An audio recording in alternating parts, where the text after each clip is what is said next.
الله يا الله الله سبحان الله الله يا الله الله حمدا لله. اعوذ باللہ من الشیطان الرجیم. بسم اللہ الرحمن الرحیم.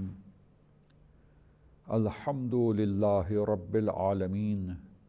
والصلاة والسلام علی اشرف الانبیاء والمرسلین وآلہ الطیبین الطاہرین المعصومین. معزز سامعین، عزیزان گرامی، انبیاء علیہم السلام کی بعثت کے ضروری ہونے کے دلائل اور اس بارے میں کچھ شبہات، ان کے جوابات سامعین کرام کی خدمت میں پیش کیے گئے، اور دلیل کے ذریعے یہ ثابت ہوا، اور عقلی دلائل اور ساتھ ساتھ نقلی دلائل بھی ہیں، اور ان دلائل کے ذریعے یہ ثابت ہوتا ہے کہ انبیاء علیہم السلام کی بعثت ضروری ہے، لازمی ہے انسانی معاشرے کے لیے، انسانوں کی ہدایت کے لیے، تاکہ ہدایت کا سامان فراہم ہو اور اللہ تعالیٰ کی حجت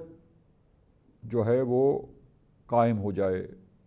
اور پھر اگر انسان اور فاعل مختار انسان اگر اپنے ارادے سے اور اپنی مرضی سے اگر گمراہی کے راستے کو انتخاب کرے تو اللہ کی طرف سے ہدایت کے راستے فراہم ہو گئے. انبیاء علیہ السلام کے ذریعے، اللہ کے نمائندوں کے ذریعے، جو روئے زمین پر اللہ کی طرف سے ہادی ہیں، ہدایت کرنے کے ذمہ دار ہیں، انہوں نے اپنے فرائض کو بہترین طریقے سے، بھرپور طریقے سے انجام دیا ہے. لہذا حجت اللہ تعالیٰ کی طرف سے تمام ہو گئی. اب فاعل مختار جو انسان ہے، آزمائش میں جو انسان ہے، امتحان جو انسان کا لیا جا رہا ہے، عزیزان گرامی، اب یہ انسان، اس کی مرضی ہے، چونکہ فاعل اختیار اللہ نے اسے بنایا اور امتحان میں مبتلا کیا ہے. اب وہ جیسا چاہے راستہ کو اپنے لیے انتخاب کر سکتا ہے، اور جس راستے پر چاہے اس راستے پر چلنے کا ارادہ کر کر اللہ کی طرف سے جو طاقت ارادے کی ہے، اور اسی طرح اس ارادے کو عملی جامہ پہنانے کی طاقت ہے، اس کے مطابق انسان راستے کا انتخاب کر کے اس راستے پر چل سکتے ہیں، اور سعادت یا شقاوت و ہلاکت کے راستے کو انتخاب خود کر سکتے ہیں. اب آئیے کہ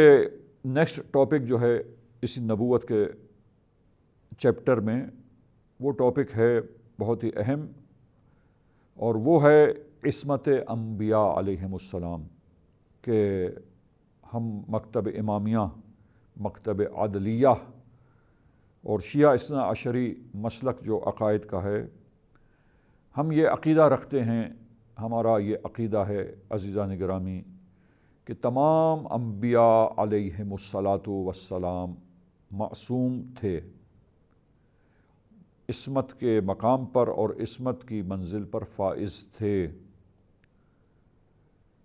لہٰذا یہ عصمت ایک مقام ہے، اور عصمت انبیاء کے لیے ہے علیہم السلام اللہ تعالیٰ کی طرف سے، اور تمام انبیاء معصوم تھے. لہٰذا یہ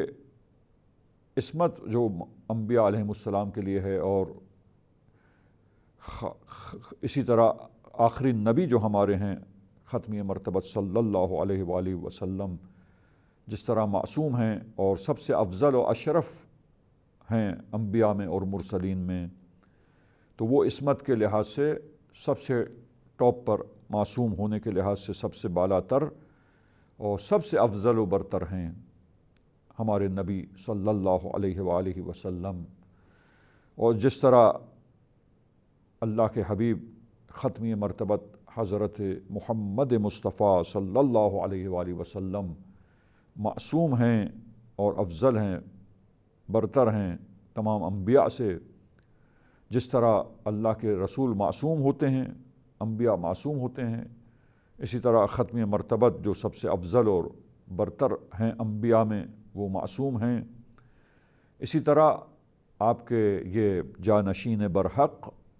اور آپ کے اولیاء اور اوصیاء جو آپ کے جانشین ہیں اور اللہ کی طرف سے معین ہادی ہیں اور ائمہ اطہار علیہم السلام ہیں، اللہ نے ان کو بحیثیت امام اور ہادی انتخاب کیا ہے رسول اللہ کے جانشین کے طور پر، کہ رسول اللہ کے بعد ہدایت کا سلسلہ ان ہستیوں کے توسط سے جاری رہے مسلم امہ میں۔ تو یہ ائمہ اطہار علیہم السلام اور اسی طرح حضرت فاطمہ زہرا سلام اللہ علیہا، یہ ہستیاں جو ہیں یہ بھی رسول اللہ کی طرح ہی عصمت کی منزل پر ہیں، معصوم ہیں یہ سب، اور اب عصمت کی منزل پر ہیں اور یہ سب معصوم ہیں،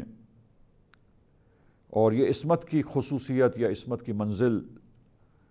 جس میں تمام انبیاء ہیں اور تمام انبیاء معصوم ہیں، اسی طرح آخری نبی جو سب سے افضل ہیں عصمت کے اعتبار سے بھی، اور تمام انبیاء اور مرسلین میں اشرف و افضل ان کے جانشین برحق اور ان کی بیٹی فاطمہ زہرا سلام اللہ علیہا، وہ بھی عصمت کی خصوصیت کے ساتھ ساتھ ہیں، اور وہی عصمت کی منزل پر اللہ تعالیٰ نے ان کو فائز کیا ہے۔ اب آئیے یہ عصمت کی خصوصیت اور عصمت کی صفت اور عصمت کی منزل جب ہم یہ بات کہتے ہیں تو عزیزان گرامی، اب گفتگو کا آغاز جب ہم عصمت میں کرتے ہیں تو اس عصمت کے جس کے وہی روٹ الفابٹس عین صاد میم عصمہ، تو یہ عصمت جس کے روٹ الفابٹس اور اصلی حروف جو ہیں، بنیادی حروف جو ہیں وہ عین صاد اور میم ہے، تو یہ عصمہ یا عصمت جو عربی کا لفظ ہے عزیزان گرامی، اب دیکھنا یہ ہے کہ اس عصمت کے میننگ کیا ہیں اور کس طریقے سے لغت میں اس لفظ عصمت کے معنی کو بیان کیا گیا ہے عزیزان گرامی۔ تو جو استعمال ہوتا ہے یہ لفظ عصمہ، عصمت، اور اس سے دوسرے الفاظ جو اسی روٹ الفابٹ سے بنے ہیں دیگر الفاظ عربی زبان میں اور استعمال ہوتے ہیں، تو یہ لفظ عصمت کا استعمال یا اطلاق جو ہے وہ دو معنی پر ہوتا ہے۔ ایک معنی جو ہے، ایک میننگ جو ہے عزیزان گرامی، وہ ہے منع کرنا، روکنا، روک دینا، منع کر دینا، اور دوسرا معنی جو ہے وہ بچانا اور محفوظ کرنا، حفاظت کرنا کسی چیز کی۔ یہ دو میننگ ہے، دو معنی ہے کہ جس میں لفظ عصمت یا عصمہ جو ہے وہ استعمال ہوتا ہے عزیزان گرامی۔ اب دیکھیے قرآن مجید میں بھی یہ لفظ جو ہے عصمت سے، اس کا فعل جو ہے عزیزان گرامی یعصم، یہ جو ہے فعل کی صورت میں ہم ایک دو آیتیں مثال کے طور پر آپ کی خدمت میں پیش کرتے ہیں کہ قرآن مجید میں بھی یہ لفظ استعمال ہوا ہے، اور ان آیتوں کو ہم سامعین کرام کی خدمت میں پیش کریں، آیت کی تلاوت کا شرف حاصل کریں گے اور تلاوت کے ساتھ ساتھ آیتوں کا ٹرانسلیشن پیش کریں گے، اور پھر ہم غور کریں کہ یہ لفظ عصمت سے عین صاد میم کے روٹ الفابٹ سے نکلے ہوئے لفظ جو ہیں وہ یہاں ان آیات کریمہ میں یہ ایک دو مثالیں جو ہم پیش کریں گے، وہ دو معنی جو ہم نے میننگ بتائے ہیں، دیکھتے ہیں کہ کن معنی میں یہاں ان آیتوں میں استعمال ہوا ہے۔ آئیے ہم آیتوں کی تلاوت کریں اور پھر اس مطلب میں غور کریں اس لفظ میں جو یہاں استعمال ہوا ہے۔ ایک آیت عزیزان گرامی مثال کے طور پر سورہ مبارکہ احزاب کی آیت 17 ورس نمبر 17 ہے، اور رب العزت کا ارشاد ہے اس آیت کریمہ میں، بسم اللہ الرحمن الرحیم قل من ذا الذی یعصمکم من اللہ ان اراد بکم سوءا او اراد بکم رحمہ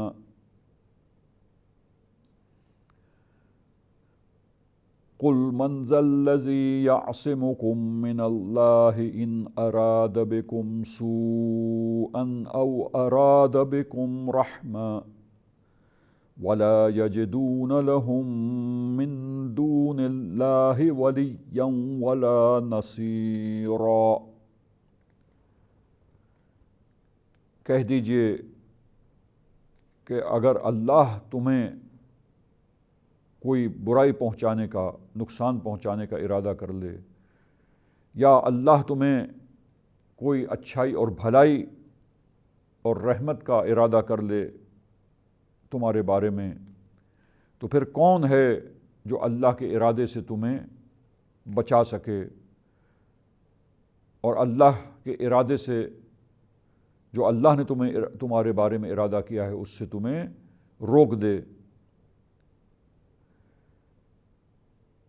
اور تم نہیں پاؤ گے، یعنی انسانوں کے لیے کہا کہ انسان نہیں پائیں گے اپنے لیے اللہ کے سوا کوئی بھی ولی اور کوئی بھی نصیر، یعنی کوئی ولی اور کوئی نصرت کرنے والا اللہ کے سوا انسان اپنے لیے نہیں پائیں گے۔ تو جب مشیت پروردگار ہوتی ہے اور اللہ کا امر طے پا جاتا ہے کہ انسانوں کے لیے کوئی بھلائی پہنچے اور اچھائی ان کے حق میں آ جائے، یا کوئی برائی اور نقصان ان کے حق میں آئے، تو پھر اللہ کی جو مشیت ہے اس سے کوئی بھی انسان کو نہیں روک سکتا، نہ اس برائی کے پہنچنے سے انسان کو روک سکتا ہے اللہ کے اس فیصلے سے، اور نہ ہی اللہ کے فیصلے کے سلسلے میں اللہ نے جو اچھائی کا ارادہ کیا ہے اس اچھائی کو انسان تک پہنچنے سے کوئی بھی روک نہیں سکتا، کوئی بھی مانع نہیں بن سکتا۔ تو آپ نے دیکھا کہ یہاں منع کرنا، مانع بننا، رکاوٹ بننا اور روکنے کے معنی میں بھی ہے، اور ساتھ ساتھ اگر اللہ اچھائی کا ارادہ کرے تو بھی کوئی رکاوٹ نہیں ہے، اور اگر برائی کا ارادہ کرے تو وہ برائی پہنچ کے رہے گی انسان کے لیے، اور وہ نقصان ہو کے رہے گا انسان کو اگر اللہ کی مشیت یہ ہے، اور کوئی بھی اس کو بچا نہیں سکتا، اس کو محفوظ نہیں کر سکتا اس نقصان سے، اس کو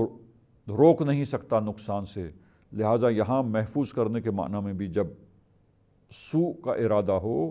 برائی پہنچانے کا اور نقصان پہنچانے کا اللہ کی طرف سے کسی کو ارادہ ہو، جس مصلحت کی بنیاد پر بھی اس پروردگار کی، تو یہاں پر کوئی بھی اس کو بچا نہیں سکے گا، اس کو محفوظ نہیں رکھ سکے گا۔ اسی طرح اب آئیے ایک اور آیت کریمہ ہم تلاوت کرتے ہیں اور وہاں پر بھی اس میں غور کرتے ہیں۔ تو یہاں یعصمکم، یہ لفظ یعصمو دونوں معنی میں جو ہے اس آیت کریمہ میں آ سکتا ہے، یعنی بچانا اور محفوظ کرنے کے ساتھ ساتھ روک دینا اور مانع ہو جانا کے معنی میں، دونوں معنی میں یہاں اس آیت میں لیا جا سکتا ہے۔ اب آئیے ایک اور آیت کریمہ سورہ مبارکہ ہود کی آیت 43 ورس نمبر 43 میں ارشاد ہوتا ہے پروردگار عالم کا، بسم اللہ الرحمن الرحیم، قال سآوی الی جبل یعصمنی من الماء قال لا عاصم اليوم من امر اللہ الا من رحم وحال بینہما الموج فکان من المغرقین۔ حضرت نوح کے بیٹے نے کہا، جب حضرت نوح نے اسے دعوت دی کہ کشتی پر سوار ہو جاؤ، ایمان لانے والوں میں ہو جاؤ، تو کہنے لگا سآوی الی جبل، میں کسی اونچے پہاڑ کا سہارا لے لوں گا، یعصمنی من الماء، کہ جو مجھے پانی سے اور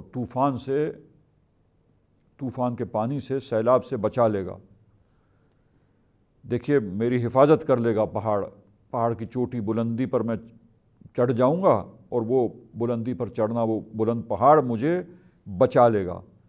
دیکھیے بچا لینا اور محفوظ کر لینا پانی سے اور غرق ہونے سے۔ اور پھر یعصموں کا لفظ اسی طرح پھر آئیے عین صاد میم سے ایک اور لفظ اسی آیت میں کہ قال لا عاصم اليوم، لا عاصم اليوم، کہ آج کے دن کوئی بھی جو ہے امر خدا سے اور عذاب سے بچانے والی چیز نہیں ہے۔ لہٰذا یہاں حفاظت کرنا اور بچانے کے معنی میں آیا الا من رحم رب، مگر وہ انسان بچ سکے گا، کوئی بچانے والا آج کے دن نہیں ہے امر خدا سے، لیکن وہی شخص بچے گا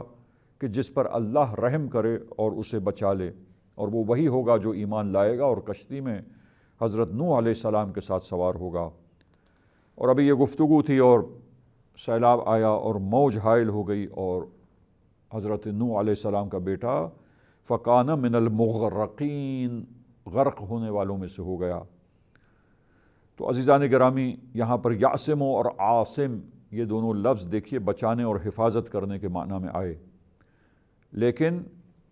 حفاظت کرنا اور بچانے کے ساتھ ساتھ یہاں اس آیت کریمہ میں بھی یہ عصم و یعصم روکنے کے معنی میں بھی آ سکتے ہیں کہ یعنی معنی بن جائے گا پہاڑ پانی سے اور رکاوٹ بن جائے گا پانی سے کہ وہ پانی مجھے گھیر لے اور غرق کرے۔ اور پھر عاصم میں بھی کہ آج کے دن جو عذاب کا دن ہے لا عاصم اليوم من امر اللہ، تو یہاں عاصم جو عین صاد میم سے ہے اور اس میں فاعل کا لفظ ہے، تو کوئی بھی یہاں پر مانع نہیں ہوگا امر الہی سے اور عذاب الہی سے۔ اللہ نے جو عذاب کا ارادہ کر لیا ہے اور عذاب میں ہلاک کرنے کا کفار کو اور جھٹلانے والوں کو اور نہ ماننے والوں کو، تو عزیزان گرامی یہاں عاصم جو ہے وہ مانع نہیں ہے، مانع نہیں ہے بنے گا، یعنی عاصم مانع کے معنی میں بھی آیا ہے اور عاصم حفاظت کرنے والے کے معنی میں بھی آیا ہے، یعنی دونوں معنوں میں عزیزان گرامی یہاں پر اس کو لیا جا سکتا ہے۔ لہٰذا آپ نے دیکھا کہ یہ عصم یعصمو جو لغت میں دو معنی میں یعنی منع کرنا اور روکنا، اور دوسرا معنی حفاظت کرنا اور محفوظ کرنا اور بچانا، ان دونوں معنوں میں ان دونوں آیت کریمہ میں دونوں معنی لیے جا سکتے ہیں عزیزان گرامی، اور دونوں طریقے سے دونوں انداز سے معنی اس آیت کریمہ میں ہے۔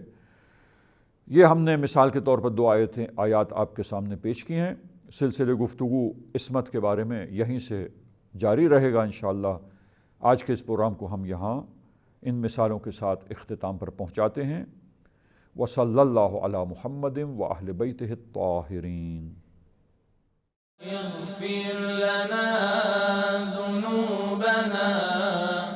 وارفع البلايا، اغفر لنا ذنوبنا وارفع البلايا